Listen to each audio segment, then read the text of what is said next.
Mateus capítulo 4, do verso 1 ao verso 11. Assim diz a palavra do nosso Deus. Então foi conduzido Jesus pelo Espírito ao deserto para ser tentado pelo diabo. E tendo jejuado 40 dias e 40 noites, depois teve fome. E chegando-se a ele o tentador, disse: se tu és o Filho de Deus, manda que estas pedras se tornem em pães. Ele, porém, respondendo, disse: está escrito, nem só de pão viverá o homem, mas de toda a palavra que sai da boca de Deus.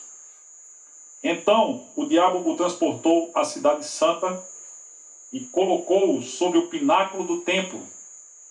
E disse-lhe: se tu és o Filho de Deus, lança-te de aqui abaixo, porque está escrito que aos teus anjos dará ordens a teu respeito e tomar-te-ão nas mãos para que nunca tropeces com o teu pé em alguma pedra. Disse-lhe Jesus: também está escrito, não tentarás o Senhor teu Deus. Novamente o transportou o diabo a um monte muito alto e mostrou-lhe todos os reinos do mundo e a glória deles. E disse-lhe: tudo isto te darei se prostrado me adorares. Então disse-lhe Jesus: vai-te, Satanás, porque está escrito, ao Senhor teu Deus adorarás e só a ele servirás. Podemos repetir só essa passagem? Todos juntos? Vai-te, Satanás, porque está escrito, ao Senhor teu Deus adorarás e só a ele servirás. Então o diabo deixa, e eis que chegaram os anjos e o serviam. Louvado seja Deus pela sua palavra, que o Espírito Santo ministre aos nossos corações por meio da minha vida. Amém? O tema da nossa mensagem de hoje chama-se, como eu disse no início, no deserto. Esse ambiente inóspito foi o primeiro ambiente para o qual Jesus foi levado por Deus logo após o batismo. Há 2 semanas atrás, pregava aqui sobre o batismo de Cristo e os acontecimentos que nós rememoramos. Jesus indo até João Batista para ser batizado, numa demonstração pública da sua fé em Deus, da sua confiança no Pai e da sua submissão ao envio que o Pai fez. E quando João Batista finalmente aceita batizar Jesus, veio sobre Jesus o Espírito Santo em forma corporal de uma pomba, e se ouvia uma voz que dizia: este é o meu filho em quem eu me comprazo. A palavra comprazer tem a ver com alegrar-se, né? Então Deus disse: esse é o meu filho em quem eu me alegro. E logo depois desses eventos, é por isso que o versículo 1 começa com o então. Quando começa algum texto com então, é bom a gente ver o que é que veio logo anteriormente. Então Jesus é impelido pelo próprio Deus ao deserto, e no deserto Jesus é tentado por Satanás. O texto que nós lemos em Mateus capítulo 4, ele também se encontra em Lucas, no capítulo 4 de Lucas, do 1 ao 11, e também no Evangelho de Marcos. Então, os 3 evangelhos sinóticos, eles narram a mesma coisa, o mesmo fato, mas quem vai dar mais detalhes é Mateus e Lucas. Marcos, ele fala de uma forma muito genérica a tentação de Jesus no deserto. Agora, Lucas, ele nos dá algumas informações interessantes que ajudam a compreender melhor aquilo que aconteceu, tal como descrito em Marcos. Uma das coisas que Lucas nos diz é que Jesus, durante 40 dias e 40 noites em que ele jejuou, durante esse tempo ele foi tentado por Satanás. Então é um engano achar que após 40 dias foi que Satanás compareceu até Jesus e o tentou. Ok? Durante 40 dias e 40 noites, o tentador esteve ali querendo enfraquecer Jesus, querendo fazer com que Jesus pecasse, querendo enfraquecer o propósito de Jesus de jejuar. Curioso como alguns cristãos do tempo de hoje não jejuam, não têm esse costume, se o próprio Jesus fazia, né? E a autoridade espiritual que o próprio Jesus disse que o jejum nos dá, nos tornamos melhores do que ninguém, mas quando a gente jejua, quando a gente ora, é muito mais fácil a gente ser cheio do Espírito Santo, e Jesus estava cheio do Espírito Santo, embora estivesse no deserto, e o tentador ali no deserto, tentando fazer com que Jesus caísse nos mesmos erros que Adão e Eva caíram muito tempo antes. E então, no deserto, Jesus esteve por 40 dias e 40 noites, sem comer. Sem comer. Lembro a vocês que aqui o texto nos retrata com uma clareza muito solar a humanidade de Jesus. Já que muitos acreditam ao fato de Jesus ser Deus, a sua capacidade sobrenatural de aguentar esse jejum. Mas existem vários casos, inclusive noticiados na imprensa, você pode pesquisar isso aí, você vai encontrar tranquilamente, de pessoas que passaram até um tempo superior a esse, privados de comida. A gente só não pode passar tanto tempo privado de água. Com água a gente só vai durar aí 8 dias, 9 dias no máximo. O ideal seria aí no máximo 7 dias, depois disso aí as complicações já são muito grandes. Mas isso significa que o texto deixa muito claro que Jesus não comeu, não que ele não tenha bebido nada, né? Como alguns pensam. Mas o fato é que ele estava fraco e ao final desses 40 dias em que ele esteve ali no deserto, para onde ele foi levado pelo Espírito de Deus, finalmente o Satanás, o inimigo das nossas almas, o tentador, vai tentar bater de uma forma mais forte, né? Vai tentar então finalmente levar Jesus ao erro. E o tentador assedia Jesus e finalmente ele vai trazer 3 tentações sobre Jesus. E tanto Mateus quanto... Pode vir, Gabi, venha. Pode passar, meu filho. Deus abençoe. A sua turma já está lá em cima. É que eu retornei de viagem. Seja bem-vindo, em nome de Jesus.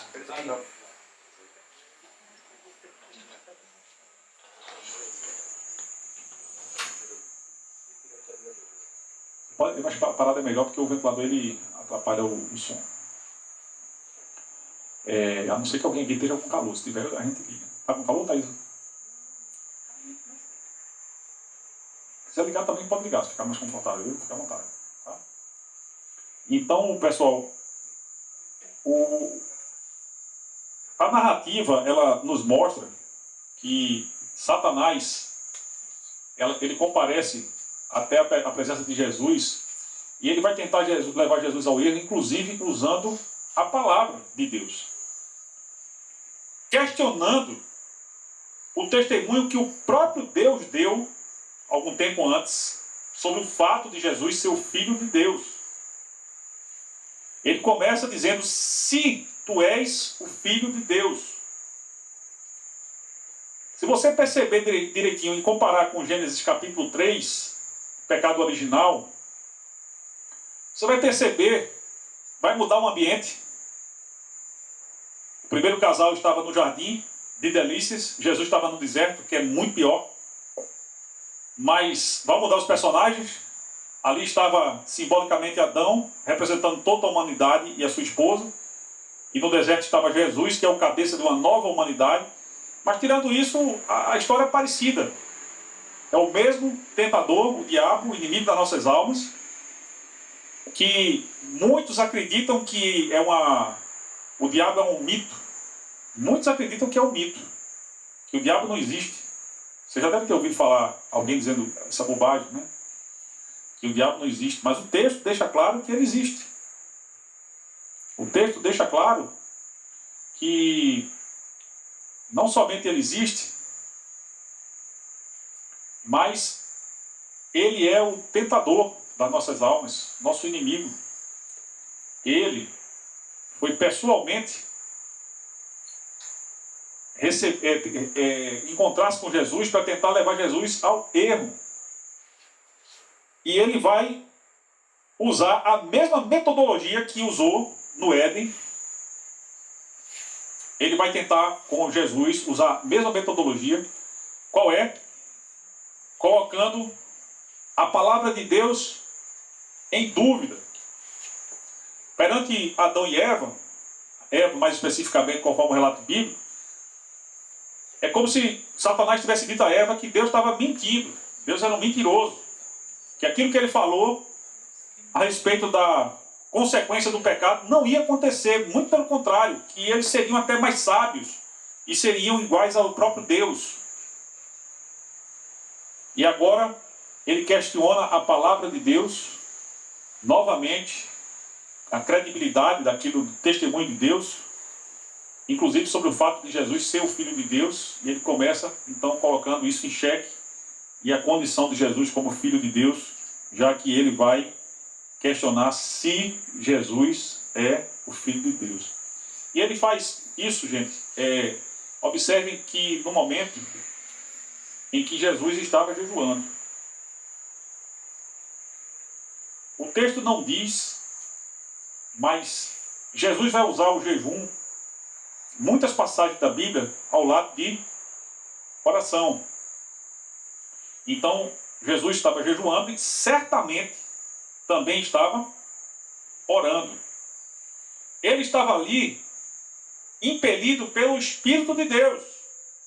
E você pode pensar, porque toda mensagem bíblica ela traz uma aplicação para a nossa vida, que às vezes, quando você está próximo de Deus, quando você está cheio do Espírito de Deus, quando você está jejuando, quando você está orando, quando você está em comunhão com Deus, que você está forte e que você não será tentado. Ou, quando você está ainda por cima, passando por uma grande provação, né, que jejuando e orando vai impedir que o Satanás ele tente lhe fazer pecar.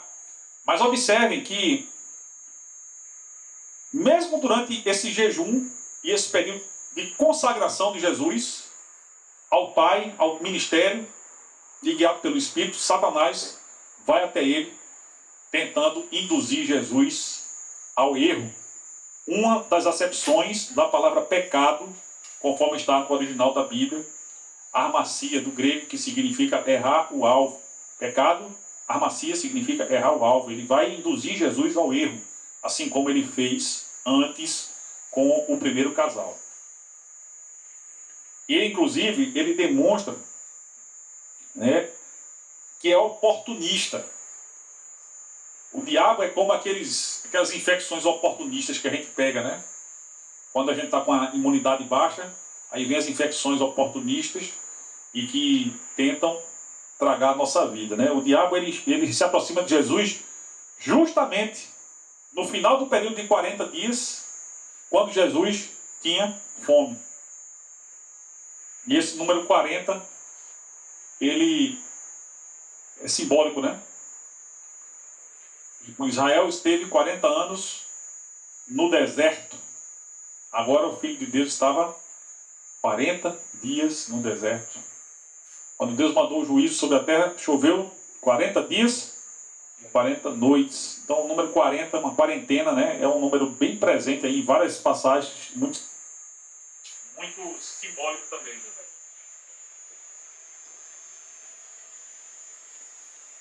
O tentador, quando se aproxima de Jesus, ele aproveita que Jesus tinha fome e começa a fazer sugestões com o objetivo de levar Jesus a agir de uma forma que Deus não aprovasse.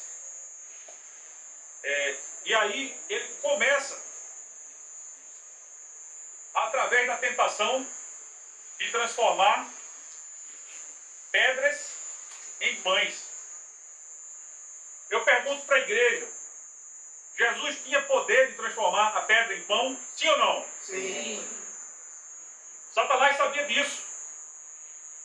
Mas Jesus deveria usar o poder que ele tinha para o seu benefício próprio? Claro que não.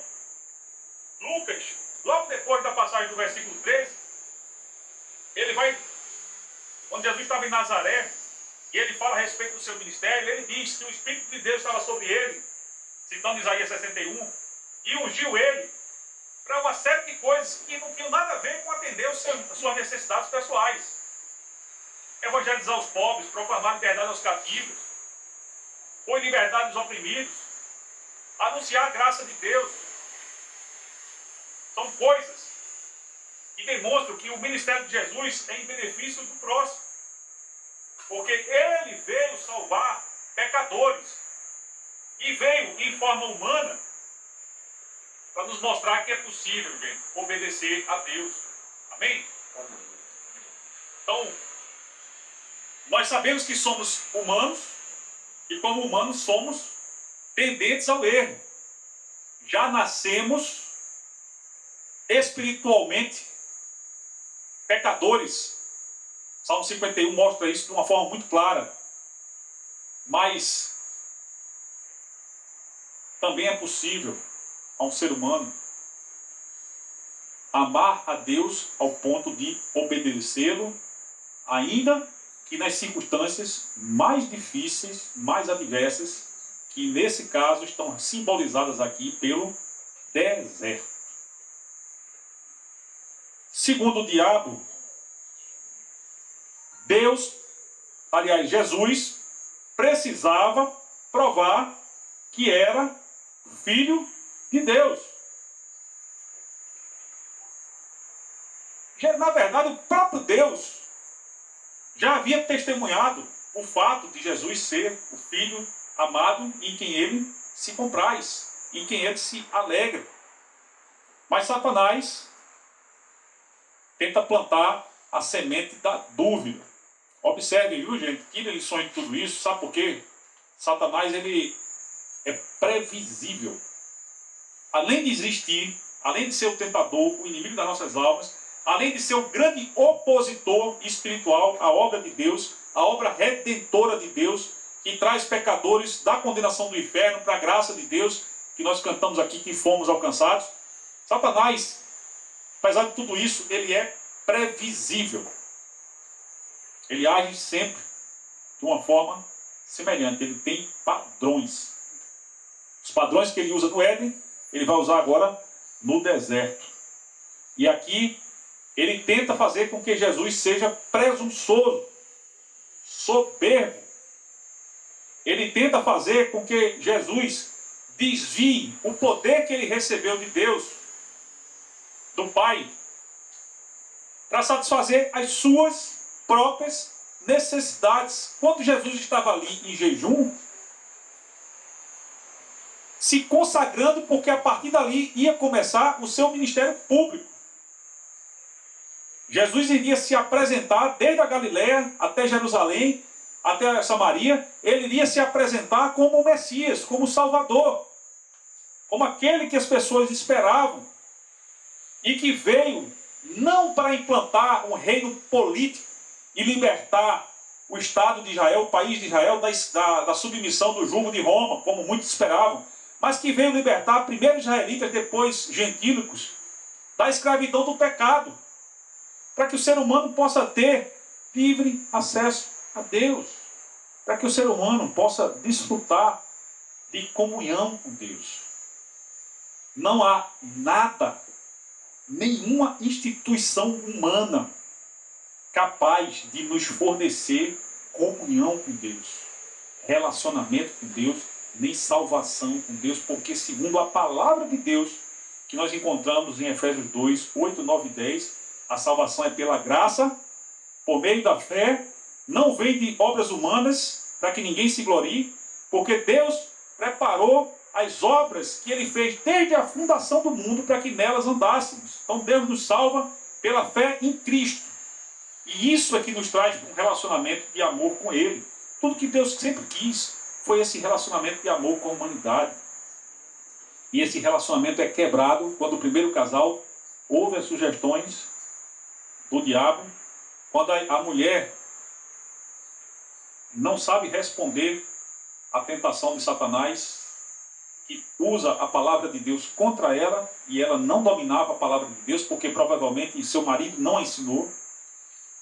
E aí responde mal, age mal, e a partir dali a comunhão está quebrada. Jesus veio para consertar essa quebra de comunhão. Jesus veio para nos aproximar de Deus. E o diabo queria atrapalhar tudo isso. E tenta colocar na cabeça de Jesus a ideia de que ele poderia usurpar do poder que tinha para matar a sua própria fome. Jesus cita a palavra de Deus, que ele conhecia muito bem, e cita, não sei se você já teve a curiosidade de procurar saber em que texto da Escritura está aquilo que Jesus respondeu na primeira tentação. Aqui nós trazemos, você encontra em Deuteronômio capítulo 8, no verso 3. A parte que Jesus citou é só a parte que está sublinhada, mas eu quero convidar a igreja a ler juntamente comigo Deuteronômio 8, 3, todos juntos, e a passagem completa. Vamos ler todos juntos? Ele te humilhou e te deixou ter fome, e te sustentou com o maná que tu não conheceste, nem teus pais o conheceram, para te dar a entender que o homem não viverá só de pão, mas de tudo o que sai da boca do Senhor viverá o homem. Palavra de Deus na boca de Moisés, dirigida para Israel, durante o final da peregrinação dos 40 anos, e agora ao final da peregrinação de Jesus por 40 dias, ele usa a mesma palavra aplicada à sua vida para resistir à primeira tentação, a tentação da soberba. E ele cita com autoridade a palavra de Deus, dizendo: nem só de pão viverá o homem, mas de toda palavra que procede da boca de Deus. O que é que o pão simboliza na sua vida? Além do alimento, o pão não é só um alimento. O pão é o alimento mais elementar, mais simples que a gente pode buscar. Jesus nos ensina em Mateus 6 a orar pedindo o pão nosso de cada dia. Não é o pão que ele está falando ali. Ele está falando da sobrevivência, daquilo que é o mais básico para que a gente possa sobreviver, não é? Então, observe, meus irmãos, que o pão aqui, ele simboliza aquilo que para nós é básico. Que nós trouxemos no momento de oração algumas coisas ao Senhor. Algumas das orações que a gente trouxe aqui envolvem pedidos materiais. E, de fato, nós precisamos de muitas coisas. Deus sabe de tudo aquilo que a gente precisa. Às vezes, nós somos privados das coisas básicas. O que é básico para você? Pode ser a faculdade. O Marcelo estava agradecendo aqui a Deus e pedindo a direção. Pode ser uma casa. Pode ser que o básico seja, talvez, uma relação entre um marido e uma mulher, ou a relação que os pais não estão conseguindo ter com os filhos. Pode ser que seja algo bem diferente do pão, mas que para você é básico e essencial.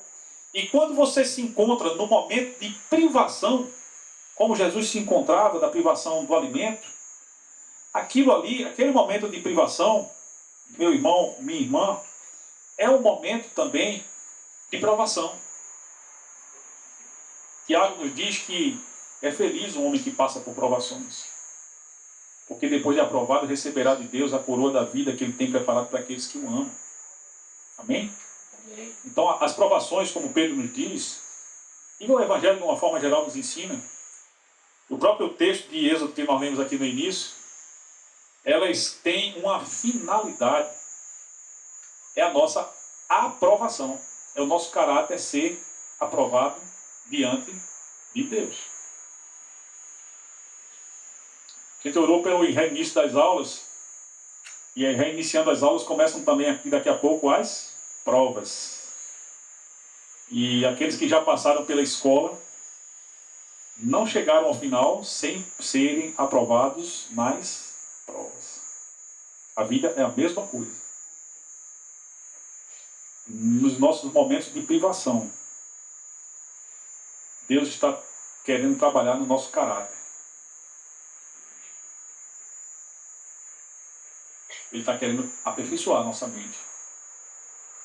Ele está querendo que nós nos esvaziemos daquilo que para nós é prioridade, para que a gente possa estabelecer as prioridades dele. O reino de Deus é isso.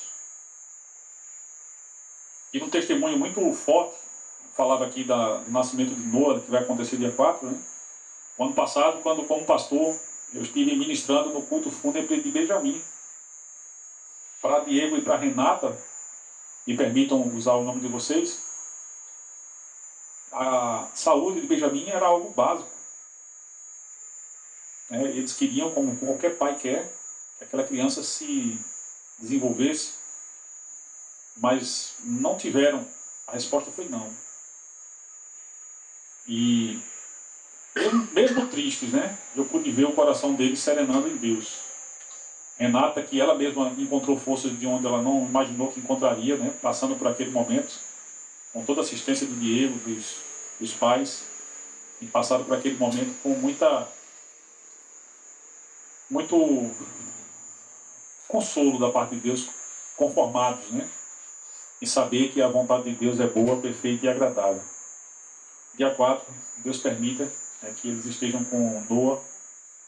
Noah não virá para substituir Benjamim, porque cada ser humano é único. Mas ele virá, se Deus permitir, para que o nome de Deus seja glorificado. Para que a gente saiba que nenhuma enfermidade, nenhum outro tipo de privação, nenhuma condição biológica, material, espiritual, pode nos afastar da graça, do poder do nosso Deus. Amém? Nada pode nos afastar do amor de Deus. Nem a morte, nem a vida. Nem anjos, nem principados, nem potestades. Estava ali no deserto, como é chamado em várias passagens da Escritura, o Deus desse século, Deus com D minúsculo, tá? Deus com D minúsculo. Efésios. Aquele que espera, que opera nos filhos da desobediência. O príncipe deste mundo estava ali tentando levar Jesus ao erro, e Jesus usa a palavra de Deus de uma forma adequada para rebater o diabo, e aí vem logo em seguida a segunda tentação. A segunda tentação, conforme nós lemos aqui, a primeira foi transformar pedras em pães. A segunda tentação, segundo Mateus, foi exatamente que Jesus se suicidasse, né? Ou pulasse lá do pináculo do templo. E é curioso porque quando a gente lê Lucas, Lucas inverte. A segunda e a terceira tentação de Mateus são invertidas em Lucas. A gente não sabe bem por que isso acontece, mas o que a gente sabe é que provavelmente a ordem de Lucas é que está mais certa. Então provavelmente a segunda tentação foi levar Jesus ao cume de uma montanha e mostrar todos os reinos, porque Lucas ele tem uma perspectiva mais histórica, tenta ser mais histórico em relação aos fatos, tal como eles realmente aconteceram. Mas o que importa não é a ordem das tentações, o que importa é que a segunda tentação, na perspectiva de Mateus, foi levar Jesus a ser autônomo em relação a Deus. Autonomia é uma palavra que significa a capacidade de autodeterminação e de fazermos as nossas próprias escolhas. Quando, apesar de ser um valor, a autonomia, por exemplo, a independência financeira é algo que todo jovem sonha, nossos adolescentes sonham com isso, alguns de nós já conquistamos, outros ainda estão tentando conquistar. Mas a sua autonomia para tomar suas decisões, né, para poder fazer as suas despesas, para você ir para onde você quer, trabalhar onde você quer, isso é uma coisa muito boa, isso vem da nossa capacidade de fazer escolhas que Deus nos deu. Mas, nesse caso específico, o que Satanás queria era tirar Jesus da dependência de Deus. E, mais ainda, tirar Jesus dos caminhos de Deus. Porque eu não sei se você sabe que Satanás usou o texto que ele usa aqui, é o texto do Salmo 91. Aquele que habita no esconderijo do Altíssimo, a sombra do Onipotente descansará. E aí continua, e ele pega uma passagem do Salmo 91, que é justamente aquela que diz que aos teus anjos dará ordens a teu respeito e tomar-te-ão nas tuas mãos, para que nunca tropeces com o teu pé em alguma pedra. Se você for na Bíblia, está escrito lá isso. Mas com certeza isso não foi escrito para que Jesus tentasse suicídio, pulando da parte mais alta do templo. Então, Satanás, inclusive, ele usa a palavra de Deus, mas se você for no Salmo 91, você vai perceber que ele não usa toda a palavra de Deus. O que é que eu falei para vocês sobre o método dele? Satanás, ele é previsível e repetitivo. No Éden, ele diz para a mulher, não é certo que Deus disse, o que Deus disse? Né? E aí a mulher diz que Deus disse que não poderia comer da árvore que está no meio do jardim. Essa não é a verdade total. Porque no meio do jardim tinha a árvore da vida. Ela podia comer da árvore do meio do jardim se fosse a árvore da vida. Ela não podia comer da outra. E Satanás usa essa falta de conhecimento dela para levar ao erro. Agora ele pega a palavra também distorcida, ou em parte, para tentar levar Jesus a tentar o suicídio. Ou a pular do pináculo do templo. Certamente, se isso acontecesse, ele ia cair, morrer, e aí a salvação não teria nos alcançado. Qual a parte que Satanás não citou no Salmo 91?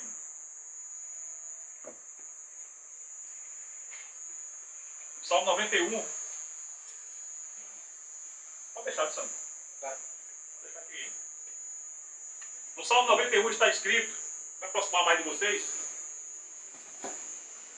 porque os seus anjos darão ordem a teu respeito para te guardarem em todos os teus caminhos.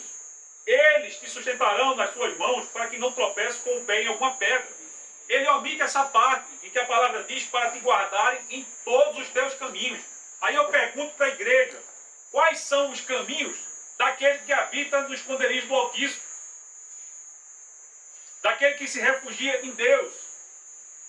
O Salmo diz, Senhor, tu és o meu refúgio.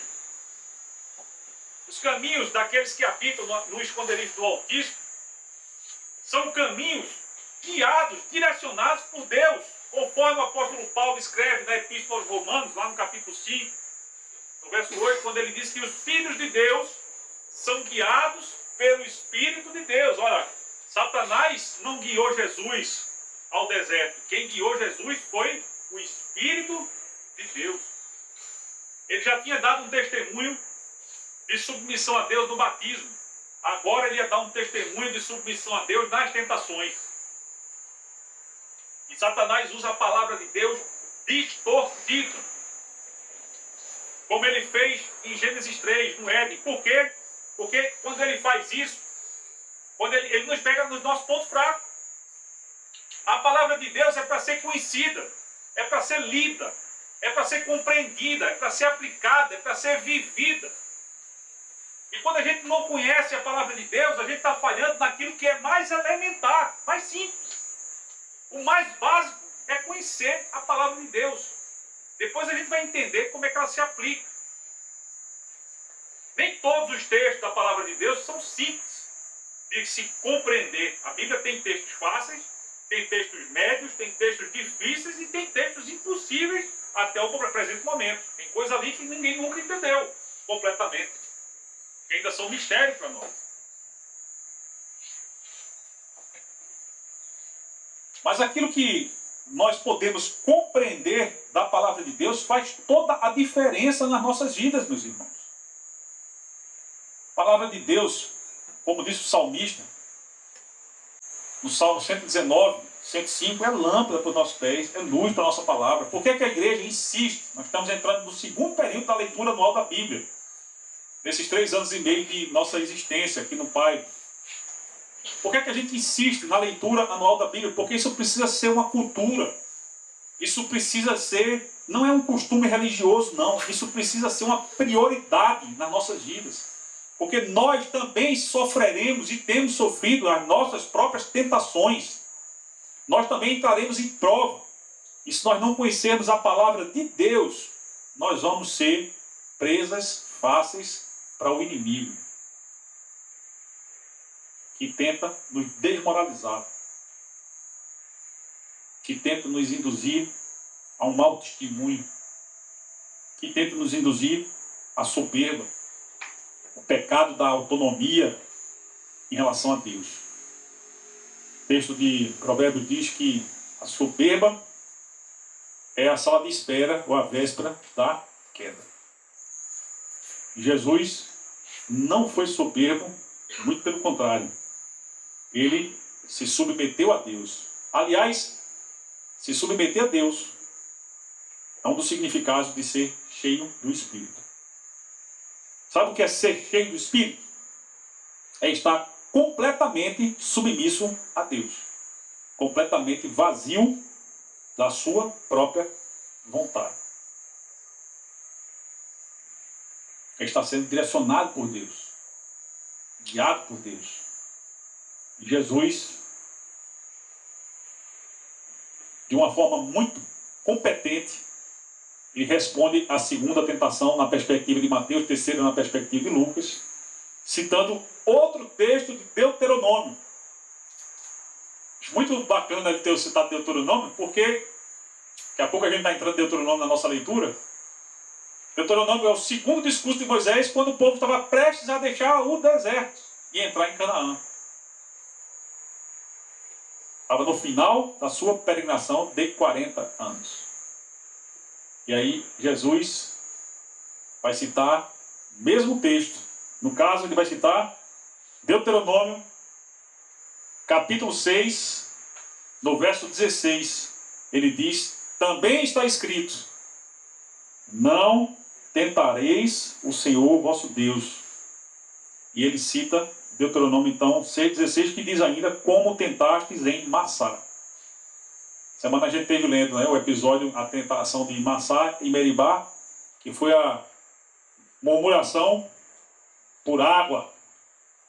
O povo reclamando de Moisés, sentindo saudades do Egito, porque no deserto eles estavam com sede.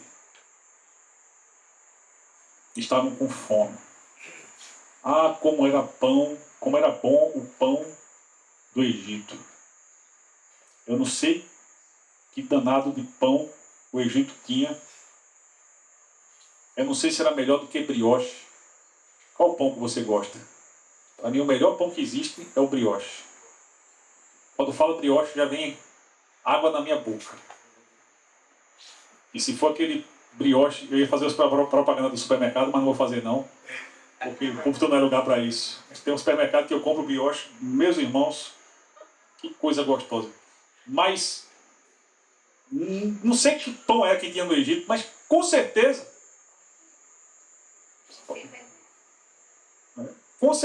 não era melhor do que fazer a vontade de Deus. É interessante porque duas das viagens missionárias que Jesus faz, isso está em João capítulo 4, ele vai para Samaria, e a mulher samaritana tinha sede, e Jesus fala que se ela bebesse da água que ele tinha para oferecer, nunca mais ela teria sede. Depois os discípulos voltam, encontram Jesus conversando com ela, e os discípulos já preocupados com Jesus, dizem, Jesus, come! E Jesus disse, a minha comida é fazer a vontade do Pai. Ele não está dizendo com isso que ele não comesse. Jesus comia bastante. Inclusive chamava Jesus de comilão, né? Mas o que ele estava deixando claro é que, por mais nobre que fosse a fome, por mais nobre que fosse o ministério dele como filho de Deus, e ser reconhecido como filho de Deus era algo importante no plano da salvação, os fins não justificam os meios. Então, ser reconhecido era algo necessário para o cumprimento do plano da salvação. Por isso que ele vai se revelar depois para a mulher samaritana, dizendo, eu sou o Messias que vocês esperam. E ele vai se revelar a partir daí como Messias para outras pessoas, até que quando ele se revela para os sacerdotes, ele é acusado de blasfêmia e isso termina na sua crucificação. Mas Jesus diz, também está escrito, não tentarás ao Senhor teu Deus. Ou seja, ainda que o diabo tenha usado o texto do Salmo 91, ele usou fora do contexto e como pretexto, como a gente diz.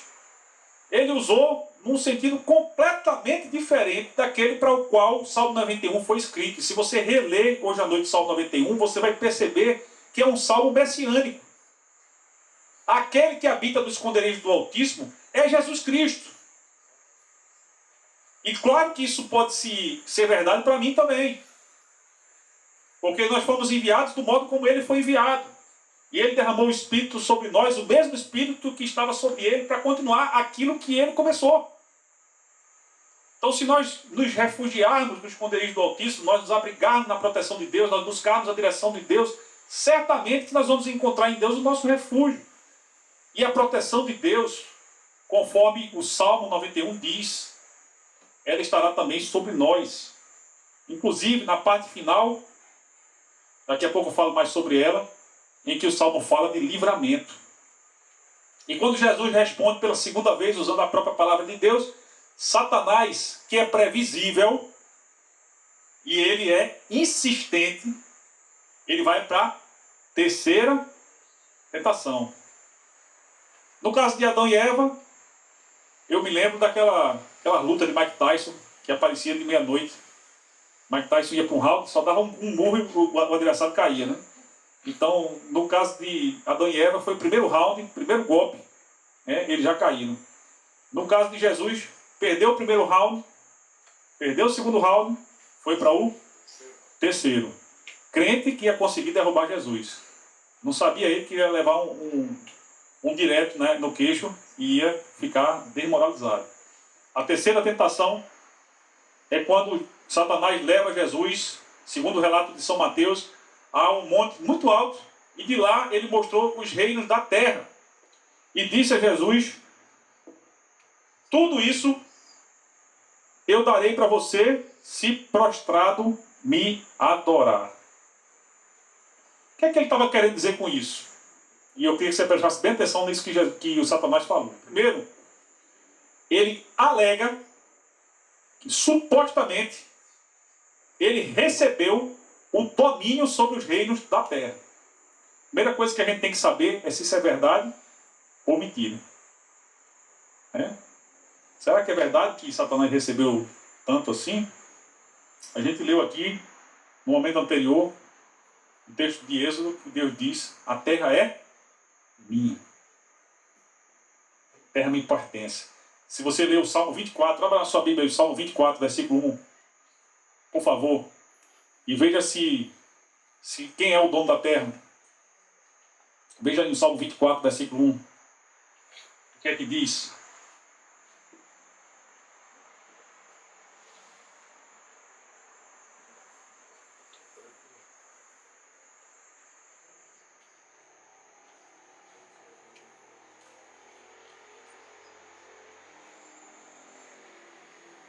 Achou? Está escrito aí que Satanás é o dono da terra? Não, né?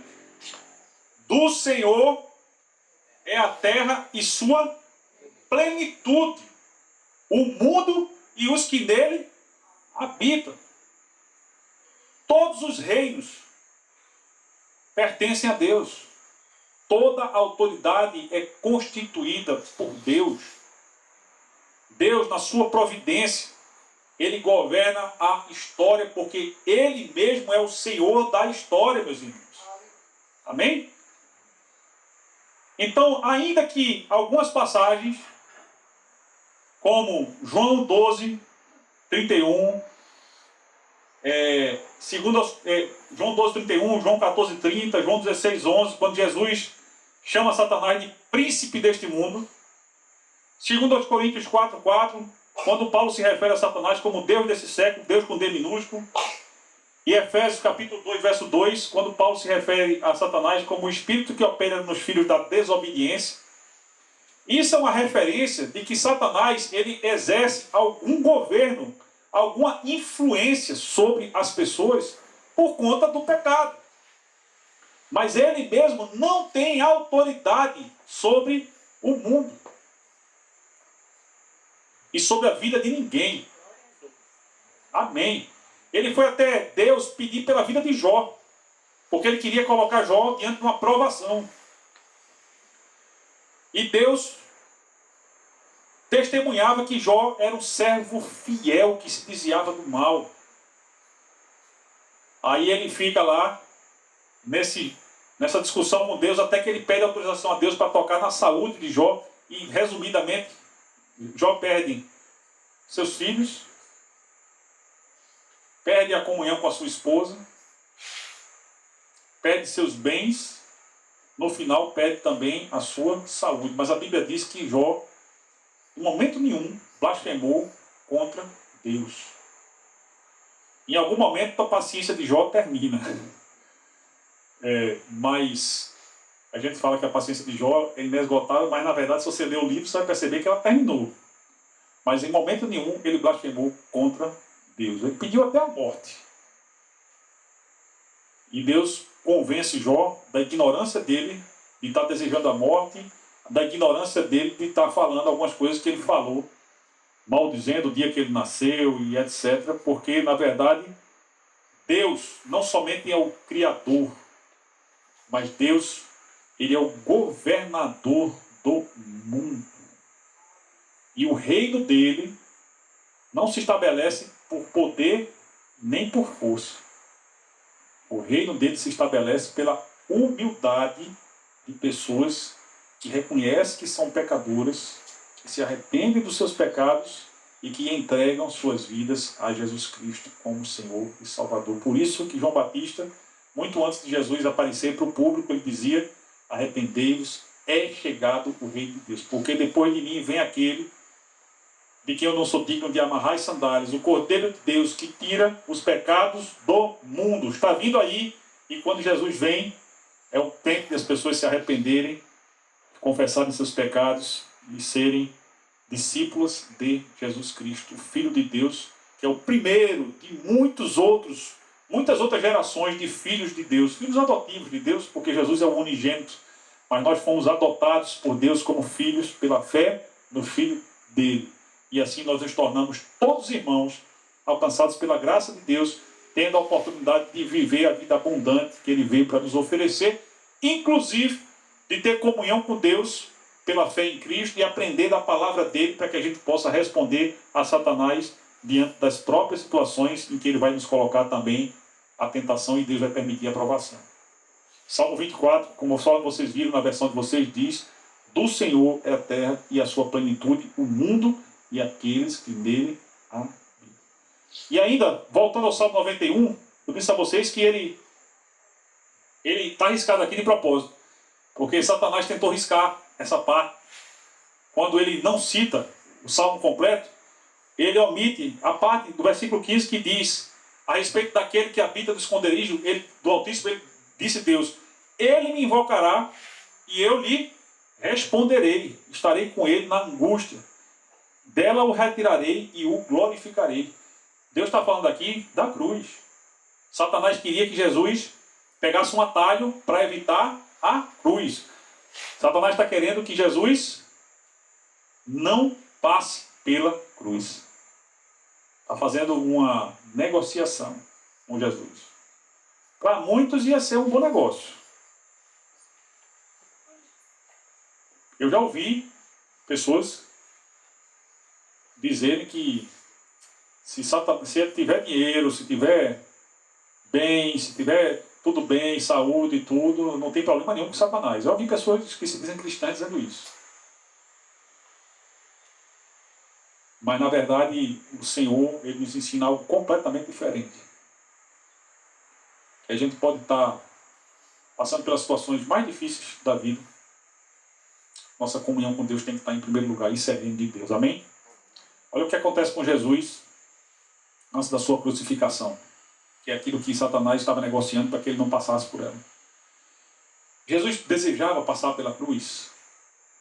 Em si mesmo, ele desejava ter os pregos cravados nas suas mãos, nos seus pés, ser esbofeteado, ser chicoteado como ele foi, sei se vocês já assistiram o filme A Paixão de Cristo, do Mel Gibson. Alguém já assistiu aqui? A Paixão de Cristo, do Mel Gibson. Eu estava lendo a respeito daquele filme que, nas cenas do Calvário de Jesus, uma das chicotadas passou e foi real no corpo dele, né? E aí ele traz ainda a marca daquela chicotada. E foi um espetáculo, né? A Paixão de Cristo foi um filme bem realista que mostra o martírio de Jesus de uma forma muito, talvez, próxima da realidade. Até porque teve coisas ali que foram reais que aconteceram, como essa chicotada. Mas, gente, claro que Jesus não queria passar por aquilo ali. Mas ele disse antes disso: a minha comida é fazer a vontade do Pai. E é por isso que, voltando ao jardim, não mais o Éden, mas o Getsemane, Jesus ora.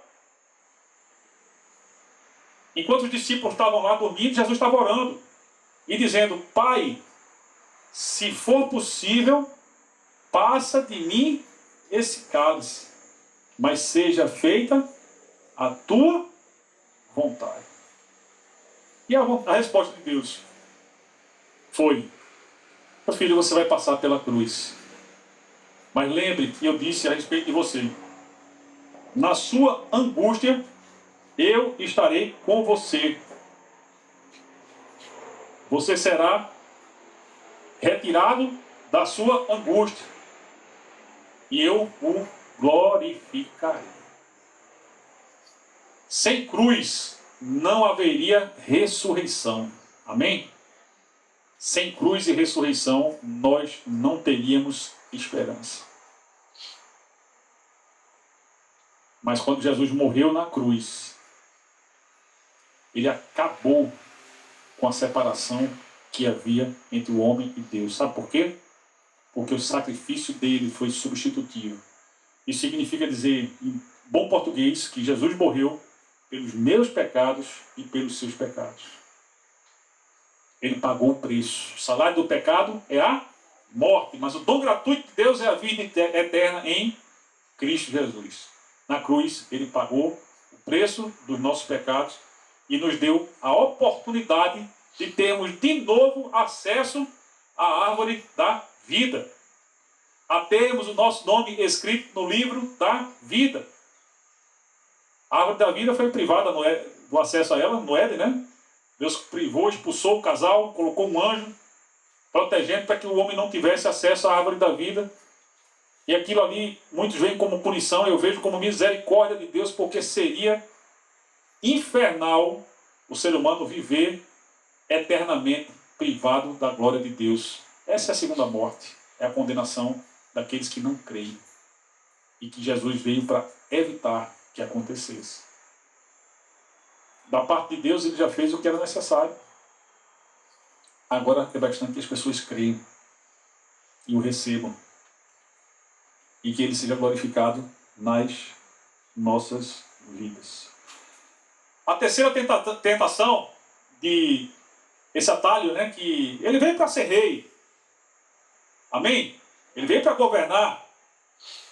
A terceira tentação foi um atalho. Para que ele tivesse antes e da forma errada aquilo que já era dele. Que veio para receber. E aí Jesus responde a terceira tentação citando novamente Deuteronômio.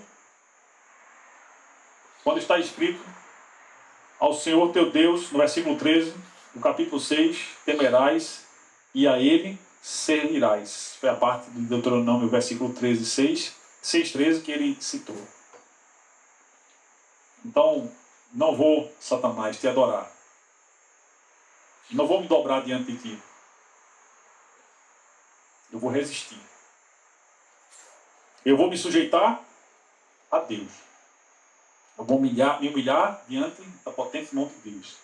No tempo certo, eu seria o governante daquilo que eu ainda não sou.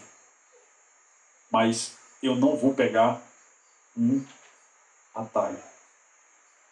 Queria concluir essa mensagem de hoje levando você à reflexão de que A forma como Jesus resistiu às tentações, às 3 tentações, mesmo estando no deserto, mesmo estando com fome, mesmo após o período de 40 dias,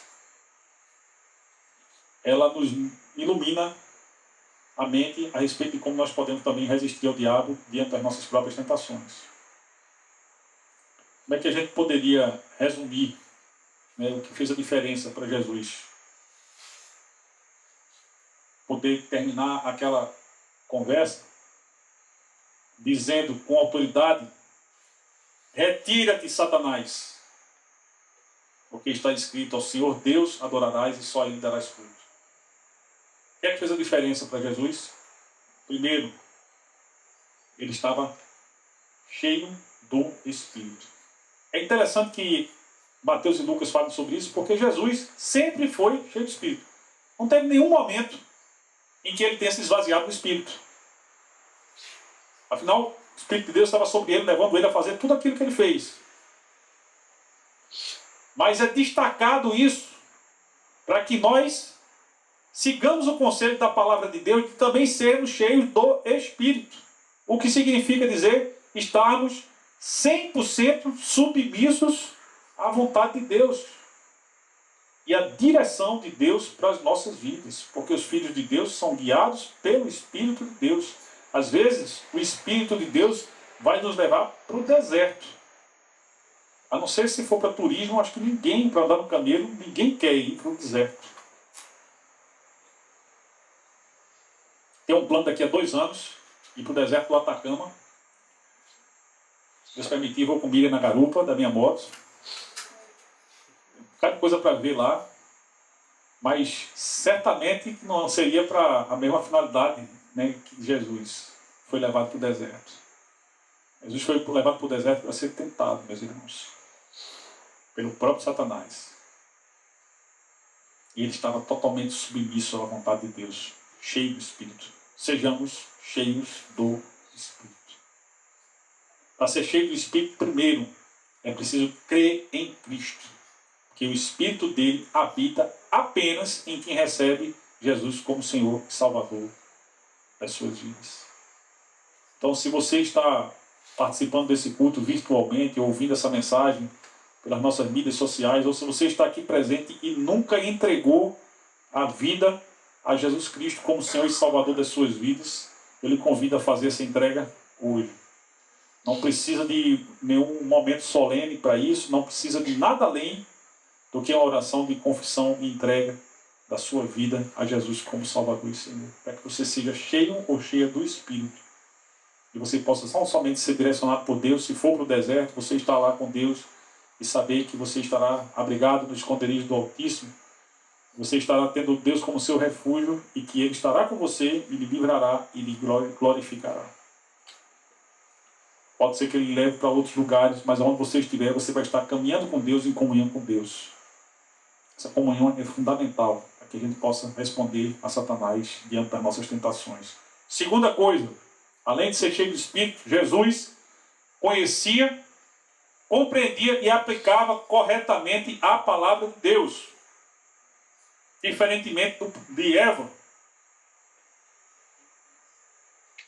que não soube responder à tentação de Satanás e foi derrotada no primeiro round, Jesus precisou de 3 rounds para derrotar Satanás definitivamente e dizer para ele: retira-te, Satanás, porque está escrito: ao Senhor teu Deus adorarás, só a Ele darás culto.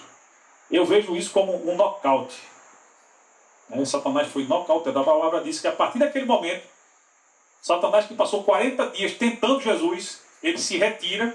Lucas diz: até momento oportuno. Olha, quer dizer o seguinte, que ele depois voltaria a tentar Jesus. E às vezes ele não vai fazer isso pessoalmente, ele vai fazer através de pessoas que se deixam usar. Vamos imaginar, vamos nos lembrar, melhor dizendo, na cruz, Jesus sendo crucificado, e as pessoas chegavam para ele e diziam: se tu és o Messias, desce daí. Médico, cura-te a ti mesmo. Jesus disse que diriam a respeito dele, quando ele começa o ministério público lá na Galileia, dizendo: o Espírito de Deus está sobre mim. Aí vocês vão me rejeitar. De fato, isso aconteceu. E aquelas pessoas que diziam para Jesus, desce daí, faziam a mesma coisa que Satanás fez no deserto, tentando levar Jesus a usar o seu poder para descer da cruz e abrir mão do seu sofrimento, sendo que sem cruz, sem a morte, não haveria o perdão dos nossos pecados, não haveria a ressurreição e a glorificação daqueles que seguem a Jesus. Portanto, duas coisas são fundamentais para que nós possamos resistir ao tentador das nossas vidas. Sermos cheios do Espírito. Conhecermos a palavra de Deus, compreendemos e aplicarmos corretamente a palavra de Deus. Sobre ser cheio do Espírito, isso é um processo na vida de um crente. E observe que você, se analisar a sua própria vida, você provavelmente vai identificar momentos em que você viveu uma alegria indescritível, que você viveu a plenitude do relacionamento, que você, talvez você tenha tido momentos, experiências, como eu já tive, de você praticamente quase poder tocar fisicamente em Deus, sentir que Ele estava tão presente na sua vida. Eu lembro que teve uma experiência em que eu me tremi todo, sentindo a presença de Deus. Eu não conseguia ficar parado, meu corpo todo se tremia, sentindo a presença de Deus próximo de mim. Mas também lembro de momentos em que eu me sentia muito distante de Deus. E esse efeito sanfona, que às vezes é muito comum para quem luta contra a obesidade, às vezes acontece também na vida espiritual, de crentes que se enchem do Espírito e depois se esvaziam do Espírito, e pedem licença ao Espírito para agir na carne, e depois agem no Espírito, depois agem na carne, e fica nessa sanfona espiritual. Isso não é saudável, isso não é a orientação da palavra de Deus. Ser cheio do Espírito deve ser um processo contínuo de amadurecimento e submissão à vontade de Deus, crendo que a vontade de Deus realmente, como ela é, boa, perfeita e agradável, e melhor do que a minha vontade, melhor do que os meus caminhos e melhor do que os meus pensamentos. E a respeito do conhecimento, da compreensão e da aplicação da palavra de Deus, uma coisa fundamental que Deus nos deu para isso é sermos igreja. Como igreja, se torna mais fácil a gente aprender a palavra de Deus. Né, Lícia? Olha para 1 ano e meio atrás, quase 2 anos já? 1 ano e meio? Ou 1 ano? 1 ano e meio mais ou menos. Quanto você já amadureceu na palavra? A igreja teve algum papel nisso? É fundamental. Comunhão de todos juntos, né? E a gente vai aprendendo uns com os outros. As pessoas ajudam muito uns aos outros. Fortalece o nosso espírito. É por isso que existem tantos mandamentos recíprocos, né? Porque nós somos um corpo. E juntos a gente pode ir mais longe. Juntos a gente pode resistir de uma forma mais ativa. Juntos a gente se fortalece. A Bíblia diz que é melhor serem 2 do que 1. Quando um cai, o outro levanta. Quando um sente frio, o outro ajuda. Fantástico a nossa leitura bíblica. Aquecer. É a primeira vez que eu estou lendo a Bíblia toda. E a nossa leitura bíblica anual, ela nos ajuda a caminharmos juntos e esclarecendo aquilo que a gente tem dúvidas. É um ambiente que a gente também tira dúvidas. E assim a gente vai aprendendo não somente o que a palavra de Deus contém, mas também como ela se aplica nas nossas vidas. Dessas duas coisas, então, depende o sucesso nas nossas tentações. Estarmos cheios do Espírito, tem cheios aí, mas é cheios. E conhecermos, compreendemos e aplicar bem a palavra. Eu termino perguntando para você, como é que você tem respondido ao tentador? Como é que tem sido suas respostas diante das suas próprias tentações? Quero orar pela sua vida nesse momento e dar a oportunidade também de entrega de vida a Jesus Cristo, para que você tenha a plenitude do Espírito a partir desse momento da sua entrega de vida, dizendo para Ele: Eu quero que o Senhor seja, de fato, o Senhor da minha vida.